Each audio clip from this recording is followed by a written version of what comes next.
back with the post-game recap as we continue to witness history, man. Age 37. This is the second 50-point game in a span of 2 weeks for LeBron James at age 37. It's mind-boggling. People keep asking about why I'm still watching the Lakers games because we suck.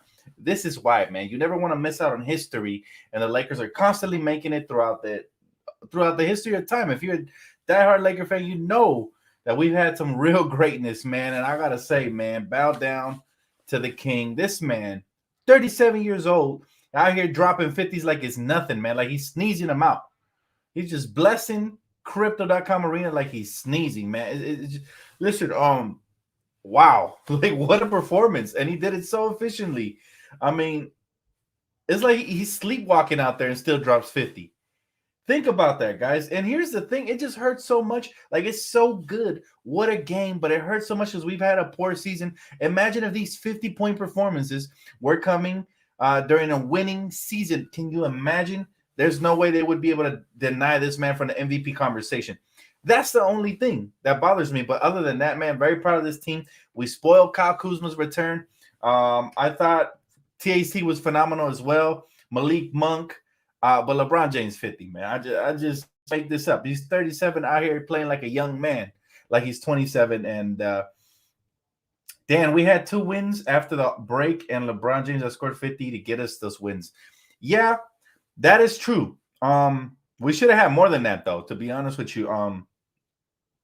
We should have had more than those 2 wins. We lost a lot of little down the stretch games, and we've been doing that all season.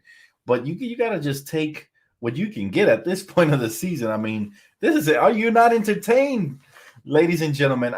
Because I'm very entertained and I'm very amused by the fact that LeBron can still do these. Like, I don't expect him at 37 to still be out here dropping a 50 burger, triple-double with a side of fries and a shake. This guy, man. 50 to beat these guys. We're gonna need 75 against the Suns. It doesn't matter, man. The season at this point is irrelevant. Whatever happens is gonna be a cherry on top. If the Lakers exceed our expectations down the stretch, I'll take it. I mean, how can you not be ecstatic about that? Now, AD could be reevaluated in about a week or so. Hopefully sooner. But am I holding my breath for the rest of the season? No way. There's still tons of stuff that I can't just throw all my eggs in a basket and say, yes, as long as we got LeBron. I get it, but the coaching staff's still very atrocious, man. Did we even see Dwight Howard tonight? We got killed on the glass. If we didn't have that 50 burger by LeBron, who knows how the night would have ended, but I am happy we got it. Listen, rebounds. All right, we got rebounded by 10. They had 14 offensive rebounds, but all that goes out the window because LeBron James, he saved the day. He truly did. He said, and the Clippers lost. Good day. Yes, today was a good day. Anytime that the Clippers lose and the Los Angeles Lakers, the real LA team, wins, it's a good day. It's a very good day. And I got to say, man, I'm extremely proud of Kyle Kuzma. I'm not even shocked at what he's able to accomplish with the Wizards. I told you guys he would shine under, a system that allows him to play freely and to play his game. We saw shades of this his rookie season, before Frank Vogel stepped in. And I got to say, our coaching staff kind of stunts growth a lot. They do. We've seen guys get to a certain degree and then they get, the red light, meaning they're not allowed to play freely and they don't have a defined system, right? So I got to say, I'm very proud of my boy Kuz, man. Y'all know his mom follows me. I'm a big fan. 23.7 rebounds, 3 assists, and he's been doing it all season. So, again, major hats off to him for that. KCP had an off night, but we'll take it, man. We did what we had to do. Now, on the Lakers side, 50 from LeBron with 6 assists and 7 rebounds. This is just not a regular 50. He's damn near close to a triple-double every night. 12 for Austin Reeves. He was phenomenal. 21 for Malik Monk. I mean, my boy, I love Austin Reeves and Malik Monk dynamic in the starting lineup. You get that offense and that defense and that hustle, high basketball IQ. They play well off of each other, and I was extremely pleased to see my boy THT, who often gets ragged for being young.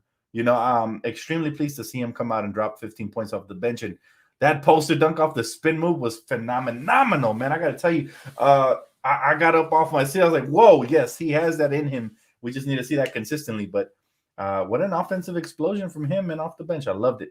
My boy said, Russ, 5 points, 2 for 11 field goals, and 1 for 4 from the free throws. Got benched at the end, and we win. Very proud of the fact that the coaching staff was able to bench this guy. I mean, he's been bad, guys. And then they complain about calling him Westbrook. I mean, that's what he's playing like. You can't call him any other way until he, plays better. And I will say this. Washington won the trade by a mile. Can you imagine had we kept the role players and added the ones we did? Had we kept Kuzma, KCP, and Montrezl Harrell and added Malik Monk, Carmelo Anthony. And by the way, I got to talk about Wenyen Gabriel. I really like him a lot.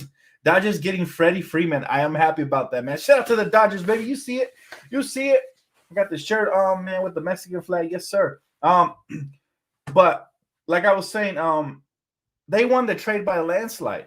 And today was very indicted of that, man. I mean, think about this. Russell Westbrook coming down the lane off a LeBron rebound. Instead of, kicking it back to LeBron, who was on fire, this man going to attack the rim. But instead of dunking it, he tries to swoop it in. And I don't know why there seems to be a lid on the basket for this man, but there's a reason they're calling him Westbrook, man. And Westbrook is because of that. And my boy said, Dan, I stopped adding Westbrook's wife for you. Thank you. Listen, you guys know I make jokes and all that, and at times I go overboard or whatever you want to call it with Russell Westbrook. I'll never add their family with some negativity, man. They don't need that. So please, I ask you guys not to do that as well. If you guys want to say jokes or anything on your timeline, that's fine. We're all adults, but we don't need to bring the negativity to their household or their family. So I appreciate you for stopping that, bro. That's very mature of you, Danny. Thank you very much. But yeah, Russell Westbrook has been struggling big time, and it's just the fact that he doesn't want to adjust his game, bro. You're missing, bro. Pass the ball, play defense, rebound, do other things to impact the game. And I think that's what I miss about Kuzma the most. People used to critique him when he was off offensively, but I told you guys, pay attention closely, because this man, if he's off offensively, he'll still rebound for you. He'll still play excellent defense. He'll still make the right passes and the right reads. And we miss Kuzma, man. We really do. But I'm happy for him that he's out there doing what he's doing, and I'm happy that we get the win behind LeBron James tonight. He said, Dan, incredible game by LeBron. We have to talk about Vogel, though. Waiting too long to call a timeout, bad lineups, etc. He said Vogel is a major issue for us. Yeah, it's been that way all season, brother. And thanks for the donation. And by the way, not only is he poor at coaching, but he doesn't play Dwight, and we get out rebounded by 10. Told you guys they had 47 to our 37 rebounds in total. And I don't get, I don't get why coaching staff fails to make the adjustments. Now, I did like the fact, I'll give him credit on this sense. I like the fact that Wenyen Gabriel got some PT and he made the most of it. All right. He brought energy. At times he's a little clumsy and sloppy, but listen, you got nothing to lose. This season we've been losing anyways. Might as well take some risks. Try something different. I mean, my man played 13 minutes today. He had 4 rebounds and 5 points. Not bad at all for a newcomer. And I like his size, his mobility. He can even space the floor, apparently. Yeah, I like him a lot. What is he, 6'9", 6'10"? I like him, guys. And that's what we need, more youth, more athleticism, more height, more length, and versatility. That way we can, when we threw him out there, we really started crashing the glass a little bit better and protecting the rim. So why not make him a part of the consistent rotation like he did tonight? And I would be really happy. My boy said, Dan, Westbrook's biggest issue is skill. Dude relied so much on athleticism that he doesn't even have basic footwork or handles that a point guard needs. I agree with you. And that's the problem. Sometimes people's ego stops them from getting better as they age. The greatest players always adapt their game towards their age. And LeBron James is still a physical specimen, still jumping out the building and all that. But he has lost a half a step, and he has improved his game. Now his turnaround jump shot game is fun. That little shot he's developed, I mean, he patterned that after Kobe Bryant. When he backs down his opponent, maybe two-pound dribbles, and then he fakes one way and goes the other. We all know that's the Michael Jordan / Kobe Bryant move. And the great players keep adding to their game. This is a shot LeBron didn't have in his career for the first 10 years or so. All right. And he got more skilled and more better from beyond the arc, obviously, and the mid-range as his career progressed. Like my man said, Russell Westbrook stuck, in OKC mentally because he's no longer has that explosion he tries to use. And his jump shot's getting worse for some reason. Plus, I don't like his shot selection. His shot selection for a point guard is, I think it's atrocious. So. But yeah, we like Wenyen. Tasia says, I like Wenyen. I like him as well. Gabriel played with Monk at Kentucky. I know that. Isn't that crazy? I watched him play at Kentucky. Big fan of Malik Monk in Kentucky, man. And a big fan of Malik Monk now. But I like that. Continue to give this kid minutes. If they're not going to play Dwight Howard or another big, because we don't have one, then give him some minutes. At least he'll fit into the small ball big man style because he can space the floor. He's a little bit more mobile, at least. He said 50 ball Jamal, bro. LeBron, I don't know how he does it. He's a magician with the basketball. I don't know how at 37 he's still dropping 50 piece and efficiently too. Like, this man didn't just drop a 50 piece by taking 50 shots. This man did it efficiently. And he also had 6 assists, 7 rebounds in 36 minutes. He didn't even play 40 minutes. I mean, I think there's these kind of players don't grow on trees. That's why I tell people, yes, I'm hard on LeBron, but at the same time, I appreciate his greatness. I love LeBron. He already brought a championship here. Number respect, man. Even if he's gone, even if he decides to leave in free agency next year, whatever the case, we have to appreciate the greatness of these type of players because they won't always be here. We know that all too well, Laker Nation. So I know it's been a tough season and all that, but let's take the little victories like tonight. Tonight was a little victory. After a horrible loss in Houston, but I kind of felt like LeBron would bounce back tonight. I said it pregame, and I'm glad he did it in a huge way. And I don't know if there was any Los Angeles Rams in the building, but we need to get those in there more often, man. He said, respect, no cap. He gained it from us Laker Nation diehards. Yes, sir, he gained it. And I mean, he came in here, put in the work. Remember when LeBron first signed, they said Space Jams is all he wants. That wasn't true. We got that chip. If we get any other chip, even better. But for now, again, little tiny victories. I mean, this is a game we needed, and a game if we even want to be in the play-in tournament, we got to keep winning as much as possible. Now, we've won some surprisingly some games nobody thought we can win this year, like versus Golden State without AD. That one was a shocker, and again, LeBron with the 50 nugget on that one. And then now this one, I wanted to win, but I wasn't sure after the way we played with Houston. Now, if they really want to shock the world, guys, I say we get the next win versus the Phoenix Suns. If they really want to shock the world, that one will really leave people like not knowing what to expect next. And that's Sunday. So Sunday, if we can beat the Suns at 6 p.m., y'all know where to find me. Then that'll be the one that maybe gets people to start thinking, okay, maybe if AD comes back and LeBron's still playing like this, maybe there's a chance. But the reason I still don't hold my breath for this team is because we've seen this. We'll see an impressive win like this one, and we'll lose the next 2 to 3 games. This has been all season-long theme, so I can only get so happy, man. Dan, is Bron my GOAT? He's not my GOAT, but he is a GOAT. He's one of the top 3 GOATs of all time, in my opinion, with Jordan and Kobe. Those are my top 3. Nothing personal versus anybody else excluded, but those are the ones that I feel like really move the game to the next level, and those are the ones that are gonna, even when they retired or passed on, they continue to impact this league. So those are my favorite ones, man. And I'll say this: he said, "Bron a GOAT. Hope he don't get injured doing this." That is my biggest concern as well, because the way that we're playing small ball, that I think that is very dangerous. It reminds me of Mike D'Antoni's running gun offense and the way he'd like to go small and put a lot of pressure on the superstars. So I hope that doesn't happen. Knock on wood, guys. But I'm enjoying the ride for now of this greatness, for sure. He said, Austin Reeves guarding Devin Booker. I can't wait to see that. He'll keep him under 25. Bank on it. If Austin Reeves guards Devin Booker, he'll definitely keep him under 25. I mean, this kid, he got the heart of a lion, all right? I absolutely love the way he plays. He's an intelligent player, man. Like, and not only that, but he has a lot of heart. He wears his heart on his sleeve. We got really lucky with this rookie, Austin Reeves. People forget he's a rookie. He wasn't even invited to the rookie sophomore challenge. Imagine the disrespect. Like, this kid, he went undrafted. All right, and it wasn't even invited to the all. He's humble. I mean, he's a total package. He's everything, and I think Los Angeles. That's what we love. We love heart, man. You don't have to be Hollywood for us to love you, but if you play hard, we don't care if your nickname's Hillbilly Kobe or whatever, but just play hard for us, and we'll love you forever. And that's why players like Caruso and Kuz will always be beloved here because they gave us their all when they were here. Any update on Kendrick Nunn? Unfortunately, no. We keep hearing the end of March. Now what's next? Maybe not even in March. I'm telling you guys, something's up with that, and I don't know what it is, but I don't like it at all. They just need to keep the momentum going. Yes, sir.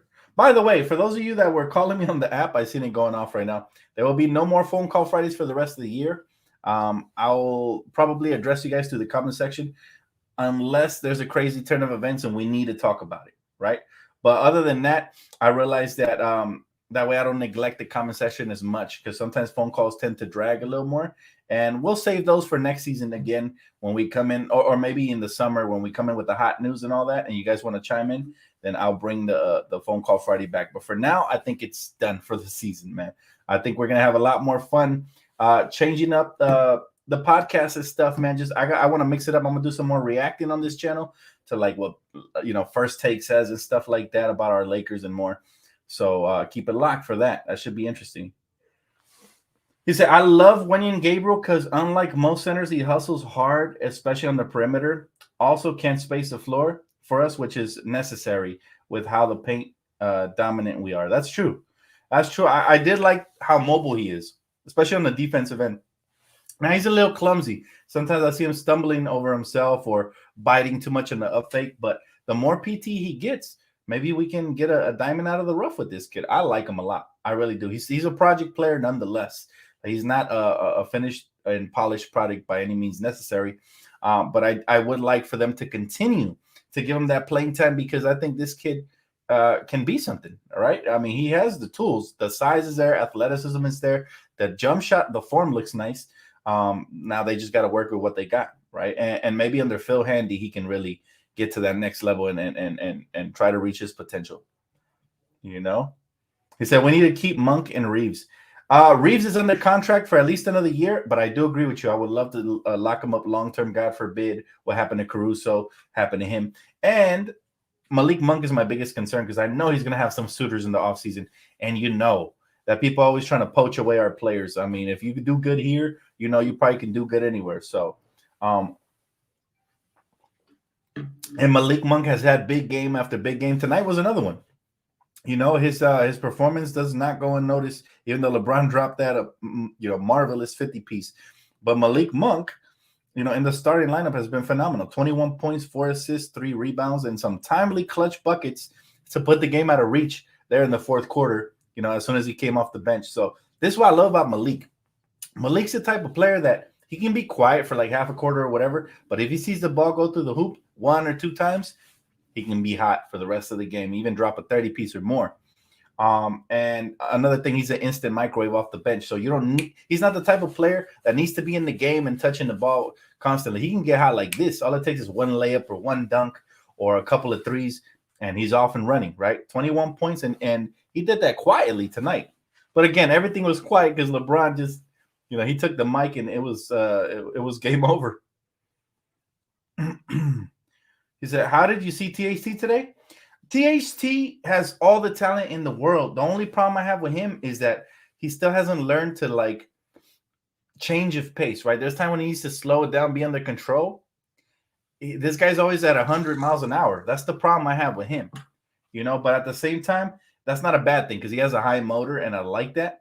But maybe we can focus that high motor more on the defensive end because offensively, sometimes he gets sloppy. However, when he is under control and he's doing his thing like he did tonight, that little spin move dunk over Kuz, that poster, this is the THT I like. He's relentless. He's fearless attacking the rim. I think he also caught a body with Porzingis right in transition. Like, that's what I like about him. And shout out to Arthur, man. Thank you so much for the Cash App. Art, he said, for Stank It Up in Houston, 50 piece in LA, balling. And that right there is the epitome of our season, Art. I appreciate the donation, though. Listen, my thing about that is we got to take our victories where we can. We are not a good team this season. Don't be fooled by this game. The Wizards are a decent team, but they're still a below 500 team. And it took a 50 piece to beat them from LeBron. So don't be fooled by it. But at the same time, we take our victories and our masterpiece games where we can. And tonight was that. Tonight was a masterpiece, a master class by King James at the age of 37 is just unbelievable. Two 50 pieces in the span of 2 weeks. I think, wow, if he drops a third one, like now I'm gonna be watching really carefully. If he drops another one, man, I don't know what I'm gonna say, bro. He said, thanks for cutting the calls out the show. Do you think the Lakers should just call the season a wrap and aim for the play-in and hope they don't get bounced? The Lakers are gonna, they're gonna try to, I guess they're gonna try to get as many wins as possible. What I don't like about this year's team is that you just don't know what to expect. You're either going to get the Houston version of the Lakers, what we did over there with the Rockets, or you're going to get this version that played hard from the beginning. And even though, yes, we lost the lead and stuff, and at times it looked like we were about to, the game was getting out of hand, they found a way to reel it back, and that way was LeBron. So, but you just don't know what you're going to get with this team. Every night, it's a question mark. Like this team's identity is inconsistency. And so what I'll say is, I hope they could eventually build momentum. I mean, wouldn't it be nice if we are, we're just messing with the league right now, and then AD comes back and all of a sudden we make a run, maybe eliminate a team from the playoffs, and then really put the scare in the NBA. Be like, whoa, they were playing dead, and now we woken up the sleeping giant. I mean, that would be a hell of a storyline, and I'd love to be here covering it with you guys. But I got to see it to believe it, honestly, because the coaching staff has been anything but desirable all season long and inconsistent. And again, we don't know what version of the Lakers is going to show up. Like, for example, the last game, Russell Westbrook was great in Houston. LeBron was not. Tonight, LeBron was amazing, and Russell Westbrook was not. Russell Westbrook was living up to his nickname tonight. So, Arthur, appreciate you, bro, for the Cash App. Again, he said, feel bad for Dwight Howard. Can't find any PT for him. That is unfortunate. That is, the Lakers have now gone in a different direction that I don't agree with. Gone are the days with Jason Kidd and Lionel Hollins where we had an actual blueprint on both ends of the floor, and we actually played two big man lineup. Every night we're getting cooked on the boards. Tonight we just got lucky that our superstar LeBron James got hot. But listen, I lost money today on Prize Picks because I was foolish enough to think that Russell Westbrook would go off against his former team. And I picked him up in multiple cards, and that didn't play very well for me. So, again, you just don't know what version of this team's going to show up. That has never happened to me as a Laker fan. Usually around March, matter of fact, around December, we already know the identity of our team. This is the first time in the history of DTLF and my channel even that I really don't know what to tell you guys from game to game. Like, when people ask me, what is your prediction? I'm like, I don't know. It depends what version shows up. So, this is the most confusing year for me as a fan in 20 plus years, man, that I've watched. And it has also been one of the most unsatisfying years. So these 50 burgers are gemstones, in a pile of garbage of a season, like we just found an amazing find going dumpster diving right now, basically, throughout the season. That's what we're hoping for. We're hoping for treasure out of the dumpster. And that's what tonight was. Tonight was, it's one of those things where you have to see it to believe it. And I'm glad that you guys are still here with me because a lot of fans are already mentally checked out for the season, right? And unfortunately for them, they're going to miss out on historic performances like tonight. But that's up to them, right? For me, I wouldn't miss it for the world. He said, is Howard or Gabriel, you can't play both? They should play both, Tony, to be honest with you. There's no you can't play. I mean, what's this rule on only one big man per game? Like, other teams aren't playing by this. I mean, the Wizards played Kristaps Porzingis and Daniel Gafford off the bench. Those are two big men. And Kuzma, who can play small ball big. So there's no rule against this. You can't play both. Sure, you can. You start Dwight and you bring Gabriel off the bench. That would be what I would do. I mean, since we're so thin at the front line, especially with AD being out. So this is more of a horrible habit that the coaching staff has developed. They are just hard-headed as heck, man. He said, haha, Bron got 50 points. Don't want to get subbed out by Gabriel. He said he wants 52. Well, he's a baller, man. Who would want to get subbed out when they have it going?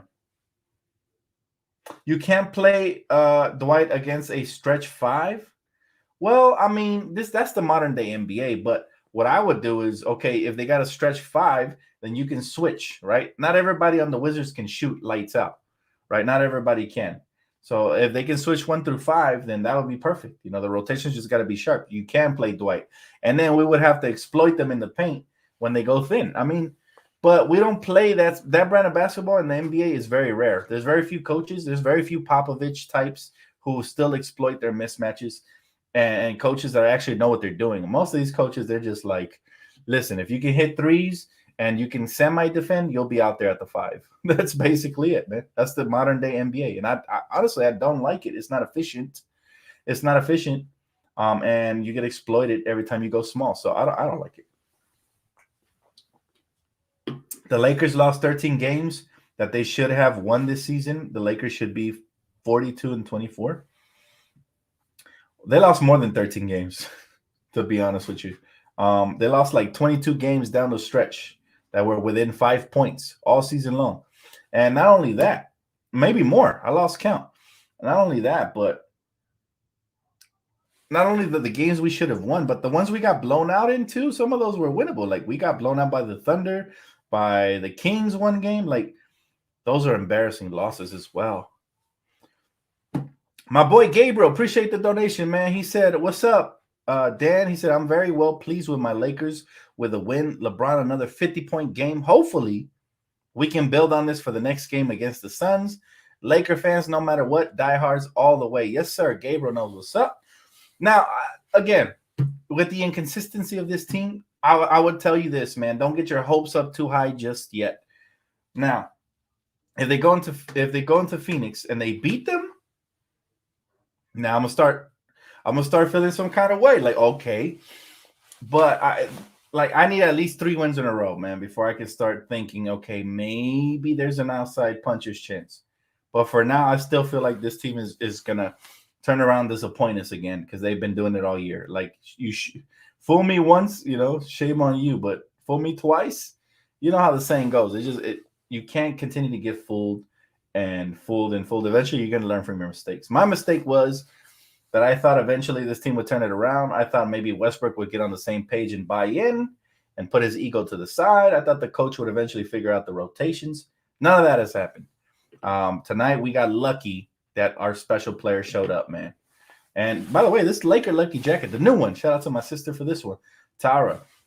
This new Laker Lucky Jacket is now 3-1. So I'm going to keep rocking this as much as possible. And I might alternate between this one and the new one my boy Mookie sent. I haven't whipped that one out yet, but I look forward to seeing if any of these jackets have magic. This one's 3-1 though, so I'll take that. So Dan, LeBron is special. Yes, he is, Evan. We're lucky to have him. I've been saying that from the moment he landed. People forget a lot of stars didn't want to show up because we had Mitch Kupchak ruining the franchise. But shout out to Magic Johnson for landing the biggest fish of them all. And the rest has been history. But now I will say this. Watching LeBron James drop 50 pieces, and not just versus scummy teams, because he did it versus Golden State too. And even though Golden State's been struggling, that's a hard team to drop 50 on. And believe it or not, the Washington Wizards are very decent. Like Kuzma's no slouch defensively. So again, Kuzma was guarding them on some of those plays. And Brown was just hot. And great players can't be denied no matter what when they're on fire like that. But man, I feel like if Anthony Davis would have been healthy, we'd be having a much different conversation. With LeBron James dropping these type of games and stuff, I think we could have won a lot of these games, man. We really miss Anthony Davis. And but that's not an excuse for the losses we've had. I'm just saying I really wish this season would have turned out differently. And who knows, if Kendrick Nunn would have came back, maybe he would have added a different layer to this team off the bench. We have a very potent scoring bench. You got Melo, who's tend to play better at home, but you got Carmelo. Malik Monk was coming off the bench, but we got THT now. The same thing with Austin Reeves. Who knows what happens with those two? Which one will come off the bench when AD comes back? But we have some scoring punch off the bench, and if we would have had Kendrick Nunn there, who knows? Maybe he would have been an X factor for us off the bench. This guy has been a hooper his whole career. So We never even have seen him play. This reminds me of when we signed DeMarcus Cousins, who, by the way, I'm hurt. I'm hurt we didn't give him another look because he's been balling. All right, he's been balling. I'm talking, he's been dropping 30 pieces out there. But yeah, it reminds me of that one season we signed DeMarcus Cousins last year, matter of fact. And he didn't even get to play a single game for us because of the injury. That's tough, man. It's like I'm starting to think that those X Factor slots are cursed. As back-to-back years, we signed a player who hasn't suited up for us. So I hope that we at least get to see him play, but I don't know. I don't want to speculate. I don't want to get Laker Nation's hopes up. I just want to say one game at a time. He said, do you think Phil Jackson could come back and coach? I saw him in Genie Bus at the Warriors game. What are your thoughts on that? When I first saw Phil Jackson back at Staples Center and I saw him talking to a Laker exec, right? Because he had the Laker, the line yard with the Laker slogan on it. I was like, damn, like, could it be that he wants to, get back in some capacity with the Lakers? And of course, you start remembering that Jeannie Buss and him had a relationship in the past, and sometimes those relationships come back. Sometimes even if you don't get back into the same relationship, you become lifelong friends. And so I think that Phil Jackson has the Lakers organization and Jeannie Buss' best interest at heart. And I'm not going to let one bad stint with New York taint that image for me. Like, I'm not that type of fan. I look at your body of work over just your last season or whatever. That's the reason I say, obviously, Russell Westbrook's still a Hall of Famer. He's just having a shitty season for us. But if Phil Jackson can buy into some sort of role that can help the Lakers, I'm all for it, man. I'm all for it. Even if he doesn't coach every game or he doesn't come back as a coach, he comes back as some sort of an exec or advisor to Jeannie, I'm for it because I know for a fact that there's feelings there. And when you care about somebody who cares about a franchise, who he also cares about because he won championships with, I think the ties are strong and he can definitely help us, man. It doesn't hurt to have that type of basketball IQ in your corner. That's just the way I see it. He said Phil was there for clout, man. Old people don't know nothing about clout, bro. Phil Jackson's an 11-time champion. He truly must be interested in the Lakers and our situation if he was there. I mean, you don't think he's intrigued by the whole scenario and how he can help improve it? Sure he is. I'm sure he is. He said, glad we kept THT. I've been telling you, I think he has a world of potential. I've been saying it from the beginning. I just think it's untapped. Just like every other young Laker that has went elsewhere and looked better. That always happens to us because this coaching staff sucks, man. They don't allow young players to develop and flourish. They value veteran leadership more, which is fine sometimes, but sometimes you got to let these guys spread their wings because they become somewhat of an X factor for your roster. And I think the front office, once we move on from Frank Vogel, whatever coach we bring, of course, has to be a player's coach, but also has to help develop and move our future generations forward. You can't just put those on the back burner just because you want to, chum it up with your veterans. Nah, we're gonna need these guys to put development as one of the priorities as well. You can have your cake and eat it too, but you got to be very careful about it. Dan, I really hope we have a new coach next year. Me too. We're going to need a new coach. That's the bottom line. There's no way that this coach can survive another season. I'm shocked he even survived past this season. Like, that has to be one of the first orders of business. And I don't expect it to get nasty. It's probably going to be like, Frank Vogel. Breaking news: Frank Vogel and the Lakers have mutually agreed to part ways. That's probably what it's going to sound like. That way he has other options as a coach. Did you see Bradley and THT when Frank hugged Kuz and Pope's face? Yeah, I did see that. Blessings. What's up, bro? What's up, Kev? He said the Lakers are saving their energy and effort for when the playoffs start. Watch LeBron, Mode, and AD coming back. I mean, that would be nice, but I can't hold my breath for that because if you continue to save yourself and you're getting blown out by the Rockets and stuff like that, it's just going to kill the team morale. And James Worthy said it best. He doesn't feel like this team believes they can win. Now, obviously, when LeBron is dropping 50, you got to know you're going to win. But how can we win when LeBron James is not in the game or when LeBron James takes a night off or has an off game like we did the other night in Houston. That's how we have to figure out. That's when coaching matters. That's when other players and other star players, Russell Westbrook, have to step up and help close the game, because LeBron's not always going to be dropping 50 at this point of his age. I mean, it's a miracle he's doing it now. So we can't rely on that on a nightly basis. However, we got to take it where we can, get it. But still, we haven't figured out ways or a pecking order or a game plan down the stretch of games. That's been the most frustrating, I think, as a Laker fan this year, is that all these games have been up for grabs, and for some reason we take our foot off the gas and we like tank it in the end. For example, LeBron, not taking that layup the last game, stuff like that. Like, we just haven't done the best we could down the stretch.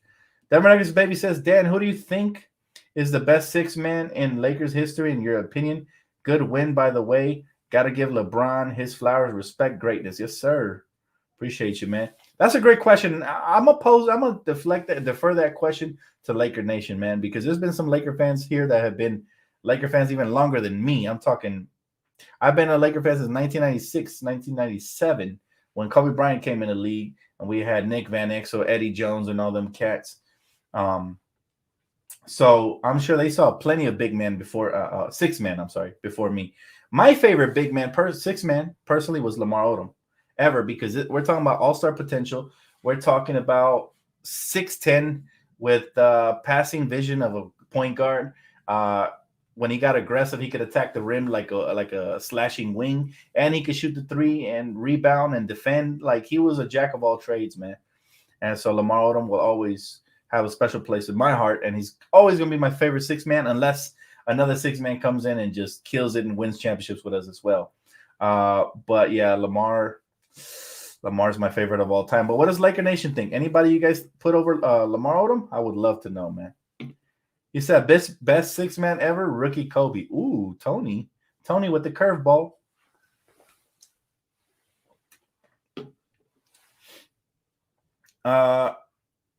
You said good choice. Denver Nuggets baby, Lamar Odom when Gasol came. Yeah, that was. I mean, he even won six-man of the year. I was so happy to see my boy Lamar get recognized for something, individual, because he was so selfless. Like, I'm talking about. Lamar Odom is the opposite of Russell Westbrook, and what I mean by that is he'll take any role. He could have pouted and said, no, I'm a starting caliber guy. I should be a starting small forward or power forward for the Lakers, or even point guard. He could have been that. But this man said, no, I'll do whatever Phil Jackson wants. If he wants me to take a backseat to Kobe and Gasol, I will do that. That's exactly what Russell Westbrook needed to do, but they're complete opposites, and that's why one is beloved and the other one not so much, man. I even heard the boos tonight. Lamar was like Chris Bosh of the team. He never got the recognition he deserved. Well, Laker fans definitely gave him the recognition, but I agree. The rest of the league, I think some people even say that his Clipper years, barf, where some of the best is like, who cares? Like, forget that he was a Clipper, because he's a lifetime Laker, man. His previous track record erased once he became a Laker. Nobody cared about his Clipper career. Jamal Crawford was phenomenal, but he never won anything, so I can't really put him above Lamar. Lamar's a winner, a champion, and a selfless, so selfless. Oh, my God, man. I love unselfish players like Lamar Odom. The best. And I'll never forget when he dove on the ball for the loose ball, and then he bounced past it to Kobe, who posterized Steve Nash. Still one of my favorite plays in Laker history. Kobe did the Superman pose, and he had to stretch out like Space Jams to get to the rim. And oh man, I hated that Phoenix Suns team. I respected Nash, but I hated like Raja Bell and Tim Thomas and all those guys, man. So that was one of my favorite plays. Just watching Lamar give that amazing bounce pass to Kobe. Wow. Talking about Showtime basketball, right? He said Lamar is only a former Clipper I will respect and love. He was drafted by the Renters, by the way. I already know, but we don't have to relive that. But he's, even though he was drafted by the Clippers, he'll always be remembered as a Laker. I actually had this argument with somebody. I forgot the name of the shop. Lids. At Lids in the mall. They had, I don't know if y'all remember when I went to go buy the Lamar Odom jersey. I had a cop one for myself as well. They had a Clipper version. And he's like, you don't want the Clipper one? I guess this guy was just like one of those fair weather LA fans who like both teams or whatever. I'm like, hell no. He's like, why you gotta say it like that? Lamar was cold as a Clipper. I'm like, I don't even care. I told him Los Angeles will always know Lamar Odom as a Laker. All right, that's where he won his championships, and that's where he's won his Sixth Man of the Year award. I mean, yeah, bro, I had to put him in his place. Like, you're right. But I'm like, it's just crazy how people try to convince me to buy a Clipper jersey. Like, nobody wants some cursive letters on my damn jersey. Get that shit out of here, bro. He said Lamar was too inconsistent. No way. Lamar was not inconsistent. Oh my god. Inconsistent as a six-man now with the Lakers. No, sir. Lamar Odom took a back seat to Pau Gasol and Kobe. See, that's just the thing. This is just the thing. I'll say this. A lot of people watch basketball. They're not really watching basketball. They're watching basketball with the expectations like Lamar's all-star caliber player. He should drop 30 and 10 every night. He can do that any night he wanted. But this man was making sure his team got off first. He's making sure he focused on defense, making sure he got out of transition and got his teammates involved. And that is why a lot of people underrate Lamar. That's why he's my favorite six man. He was not inconsistent. If anything, he was one of the most consistent players the Lakers had off the bench. We're talking about a guy that can get you a triple-double every night. We're talking about a guy who he could get you 30, but he'll settle for 15, 10, 7, 3 steals, 3 blocks. Like, trust me, man, Lamar Odom was consistent, especially off the bench. Off the bench. He said, detail of dig that jacket, brother. He said, God bless you and your fam. Happy belated birthday to your wife. He said, hope y'all have a great time together. Family first. Thank you so much. Man, my guy, passionate believer, man. You're always so positive, bro. So thank you over the years, man. I don't remember you. I always remember your positivity, man. He said, must have been from out of town. Facts. Like, who calls Lamar inconsistent? That is crazy, bro. He said, they let Trevor Ariza go and kept Lamar. He said, I was opposed. I mean, Trevor Ariza really didn't make an impact after that, to be fair. So, I mean, it is what it is. We should have never let Ariza go. But Ariza kind of made that decision on his own over like $3 million. But I agree with you. I would have loved to bring back Trevor. I used to love Trevor Ariza as well.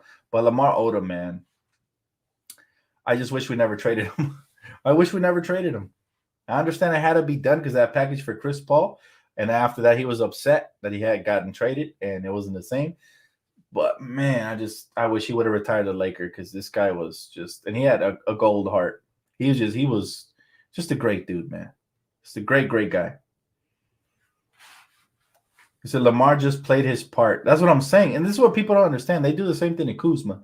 They think they're trash or inconsistent because they don't reach their scoring mark that they – like Kuzma and Lamar were the type of players that will drop a 30-point game here or there, and then people all of a sudden say, whoa, he's capable of that. Now I want to see it again. And then they wouldn't do it for the next 6 or 7 games again, right? Maybe more. But they would impact every other aspect of the game. And that's just because if you play basketball, you know, especially full court, right? And then at a high level like that in the NBA, you would know that it takes a lot of energy to play defense or to get up and down the court the way Lamar and Kuz did. And then sometimes it takes away from your legs. So your jump shot might not fall or your layups might come up short at times. But see, this is why we don't give Russell Westbrook a pass. This man not playing defense, nor is he playing offense. He's just sloppy all over the place. So the difference is that Lamar Odom and Kuz, they played, like my man said, they played their part extremely well, took a backseat to the stars. They allowed, for example, Kuzma allowed AD and LeBron to shine. Now you see him shining because there's no AD or LeBron on that team. Bradley Beal's injured. So you're seeing Kuz shine. And we were able to win a championship because of it, right? He was one of the X factors. People forget he had big games during the season, even a couple of big playoff games. Sure, he struggled sometimes. Same thing with Lamar, all right? Same thing. Played his part, phenomenal. Wasn't always scoring, filling up the scoring sheet, so people call him inconsistent, but the assists were there, the blocks, rebounds, everything else was there, So this is what I call just jack of all trades type players, and I love those. You need those. Those are glue guys on your team. Not everybody can be a 30-point scorer, right? You need those guys that are willing to put their ego on the back burner and do whatever it takes for the team to win. Focus their energy on defense, rebounding, the little things, right? Gabriel, my boy said Devin George, Rick Fox, Brian Shaw, all great picks, all of them. He said, as a player and was a Laker assistant, and as well Shannon Brown. Uh, I don't know who that other player is, or that, but I know Jordan Farmer. I think you meant Sasha, but you spelled it wrong. Volugiki? Yeah, I don't know who that is, bro. Maybe you meant Vladimir Radmanovich, right? Maybe. I don't know. Dan, even though we won't win the championship this year, I am still looking forward to watching the Clippers lose again. That is always fun, isn't it? It's like we know the end of the movie, but the ignorant Clipper fans actually think the ending is going to change when it's already set in stone, right? But yeah, it's fun. It's fun to watch for sure. Brian, what's up, boy? Agree to disagree about Lamar Odom. Predictable? Oh man, nah. At this point, you're just hating. There's no way Lamar was predictable. You could never know what Lamar was going to do. Like I said, yeah, agree to disagree. Facts. I need to stop conversing with Rick because he's going to piss me off, bro. I'm having a good night tonight. He said, think he meant Sasha Vujicic. Yeah. Yeah, it was a typo. It happens to me all the time, man. You type stuff up quick and, the phone autocorrects or something. You just never know, so. He said, even before this game, the Lakers are 9 games under 500. If Frank Vogel is going to keep his job, he said, the Lakers have to make it at least the semifinals of NBA playoffs. Just heard a report on it. Yeah, I mean, unless he shocks the world and goes far, there's no way Frank can keep his job. He's done a horrible job this season, man. We have underperformed no matter how you slice it up. He said, have you seen the Lakers on HBO Max, Dan? Yes, I have. It's called Winning Time, the show, by the way. Yes, I have, man. Very interesting. Not what I expected at all, but I mean, you got Jerry West over here. They're showing his asshole side and all that. I'm like, damn, was Jerry really that mean? But I love it. I mean, it was basically based off of a book from somebody who had intel or something like that, from what I've heard. So don't want to misquote the facts, but supposedly it's based on reality, and it's very intriguing, man, because you're getting to know a lot of things you didn't know before, at least on episode 1. Let's see how episode 2 goes. The Machine. Yes, the Machine. He was clutch, man. He had some big free throws. My favorite thing about Sasha is how he used to crawl up on the player's skin and just piss them off. And he would force them to, like, turn the ball over. Sometimes he would draw a charge here or there. And he was you talking about a sharp shooting 3-point shooter who hit big clutch timely buckets when Kobe would kick it out in the corners? That was the Machine. That was Sasha Vujicic, man. And Kobe loved him because he was competitive. He hated to lose. I'll never forget when he had the towel over his head, he was crying. And then somebody tried to comfort him, and he just kind of like smacked the seat. I mean, this dude, those are timeless memories, man. Jordan Farmer was another one. Now, he was underrated as heck, man. We're talking about somebody who could posterize people. He was crafty. He can finish. He was a very good 3-point shooter, high percentage. I think he was like 38 to 40% from beyond the arc. I grew up a big Jordan Farmer fan, and then he played for UCLA, Taft, man. I mean, this guy, homegrown, man, homegrown. He said, remember Sasha 3 throws in the free throws in the finals? Yeah, clutch. Again, clutch. And they all took a page out of Kobe's book, man. They all learned from the best. So it's nice to see how Kobe embraced them, and they embraced Kobe as their leader. We really saw Kobe become a leader and lead these young men to a championship. I'm talking Jordan Farmer, Sasha, guys like that, take them under his wing. Trevor Ariza, Shannon Brown, guys who had never been there before. Kobe took them under his wing, and he made them champions, man, and I loved it. He did the same for Pau. He elevated Pau Gasol's game. He really did. Like, Pau was always a good player. He became a great player for the Lakers. Think about that. Derek Fisher, clutch, and a good defensive specialist. His defense was my favorite, and of course, his clutch shots. I mean, the ones he hit in Orlando in the finals, crazy, right? Yeah. That triangle offense, though, people discredit it. I'm telling you, that inside-out game, we always had open 3-point shooters and the right pieces around to knock down shots. I mean, can you imagine LeBron James and AD in the triangle with some 3-point shooters around them? That would be scary, man. But again, I don't know if Phil Jackson's up for it or if he's even healthy enough, but I would love to see it. Dan, does this performance make LeBron the GOAT, really? Well, I mean, the GOAT debate is always going to be objective, right? You have to think of everything. Like LeBron, I'll say this. Like I said, he's not ever going to be my GOAT. I saw Kobe Bryant play, so I'm used to these type of performances. but I still get shocked at 37 and what he's doing. But we were spoiled by Kobe, man. So nothing's gonna shock us that much, to be honest with you. I think we'd be a lot more shocked if we hadn't seen it before. So since we've seen it so many times over and over and over and over again, we kind of got used to it and we demand and expect that, which makes us look spoiled. But I am grateful for his performance, and I'm so happy he's doing it under a Laker uniform. Kobe will always be my GOAT, but I can't argue with anybody who says LeBron is their GOAT because he has the stats, you know, he has the numbers. The only thing is lacking is maybe one more championship to legit make that, like, solidify that all the way. But other than that, man, I can't really argue it. Like, if he hadn't lost all those times in the finals, there wouldn't even be an argument. That's how dominant LeBron has been on every other stat. All the MVPs he's won, the championships with multiple teams. Like, it's hard to argue against his MVP. You know what I mean? But again, we know who my GOAT is always going to be, right? My GOAT, we know. Like, we've been watching it for years. All my career, man, all my life, I saw Kobe Bryant greatness every single game, preseason, regular season, postseason, like, just greatness. You know, even summer league, this man was out here killing as a rookie, man. He said, I'm here late, the king. He said 50-point piece. Sheesh, he said, but I'm hopeful that they get into the play-in tournament and AD comes back and make a run. Me too, bro. I'm hopeful too, man. But again, it's been a tough season. I wouldn't hold my breath for that. Most likely we will make the play-in, but will we get past the play-in and get past the first round? I think that's more important than just making the play-in just to get eliminated. That will hurt more personally. Gabriel says favorite NBA Finals for the Lakers was 2009, Game 1 when Kobe had 40 points and the double clutch he did on Michael Pietrus against the Magic. That was nasty. What about the double clutch against Dwight Howard, man? When oh my God, Kobe Bryant, man. Just thinking about it, just greatness, bro. When he changed hands and shot it around Dwight, or the spin move, you know, over the shoulder flip to Pau Gasol for the dunk. I think what was it, Game 4 of the NBA Finals versus the Magic in Orlando. Man, the chemistry those two had. I don't think that AD and LeBron have reached that chemistry yet, because they've only played, 2.5 seasons due to all the injuries together. But, man, if they ever reach that chemistry of LeBron and that Kobe and Pau had, I think it would be scary for the league. Passionate believer, thank you, bro. He said, I appreciate your IQ, your professionalism, and you're always keeping it $150.